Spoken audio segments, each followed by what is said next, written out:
This failure has made me realize this is what I want to do. This mistake has shown me, has reminded me, this is what I want to do. Felt that there must be more than just a 9 to 5. And even when I wasn't doing 9 to 5 and I was doing still part-time but still office-based work, I felt there was more to my life. When I do these posts, I do it wanting to share with you, because part of my calling, I feel, is to be open and to be transparent and to be clear in communicating to you that if somebody like me can achieve and live the life I want to live, you can too. What do you want for yourself in your life? You deserve it.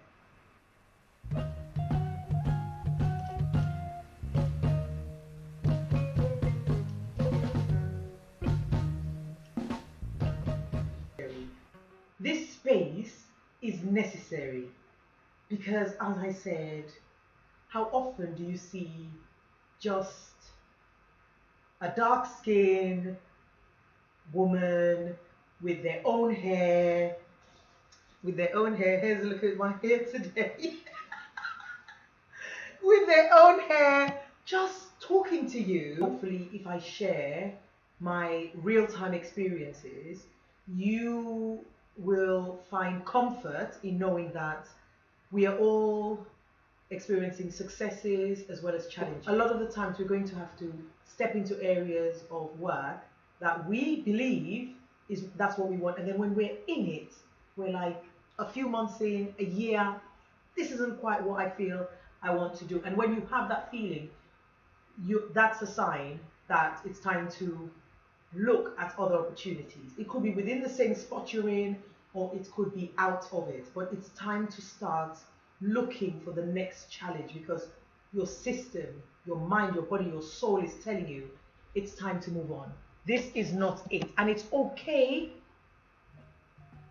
that you tried it, but if it's not it, it's not it. This was my life continually. Looking back now, I realize that the discomfort you feel in the job you're at and all the things that happen is happening for a reason, for the better good of yourself, your spirit, your mind, your body, your soul. This post is so important. It is for you to have a foundation. From that foundation you will build, I promise you. The reason why I knew I wanted to work for myself was because I had, at that time, a very young family. And it was so frustrating doing full-time work. So I prayed to do something because I knew I wanted to do something to work. But I prayed to do something, and I thought about it and thought about it. I need to do something that allows me to be able to be aware of nature, aware of the trees changing. And this was so important to me, as well as being able to pick up my kids from school. So I'm sharing this with you because the beginning is the discomfort. And then in the discomfort, you have to accept the discomfort and then start thinking, what do I want to do? And then find the quiet. And in the quiet, there will be so many things you could think of, and you'll need to relax and let go. And in the quiet, what you are supposed to do next will come to you. And what I mean about next is it's going to evolve. It's the beginning is I want to change my life. And then the next thing you're supposed to will come to you, and then the next, and then the next, and the next. And then once you're in tune with that energy, that vibration of guidance, you will never be bored in your life. And being overwhelmed by all your many talents is normal,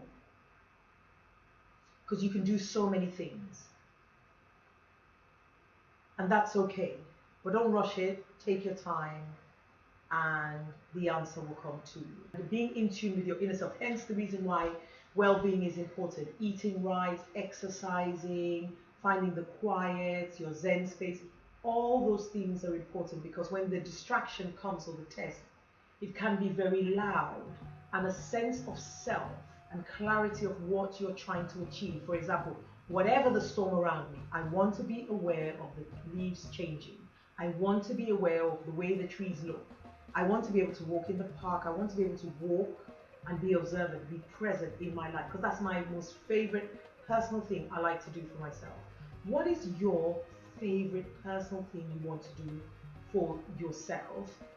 And what do you need to do to be able to achieve that on a daily or a regular basis? And you understand why you deserve it. Like, I deserve it. I've done the work. No one can take it away from you. And that's where the journey begins. I hope, lovelies, I hope this post makes sense to you.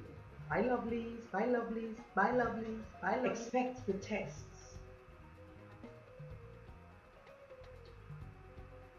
You cannot start your journey into living your ideal life without failures, without mistakes. You are a human being who will make mistakes. And when you make those mistakes, that's part of your journey, the mistakes. And they are lessons, and they're reminders for you to check your intention as to why you want to achieve specific goals. That's all it is. And when you fail and you realize you're human, what do? How do you continue? Do you just lie there and accept it? Or do you get up and say, you know what? This failure has made me realize this is what I want to do. This mistake has shown me, has reminded me, this is what I want to do. Looking at the mistake or the failure and learning from it is the best growth and development you could ever wish for. Embrace failures, bless them, be grateful for them, because they are part of your journey into your own personal development. Remember, you are human, you are a human being, and you will make mistakes. So just don't be hard on yourself. Take it easy on yourself and enjoy your journey, even the challenging ones, which I'm experiencing now.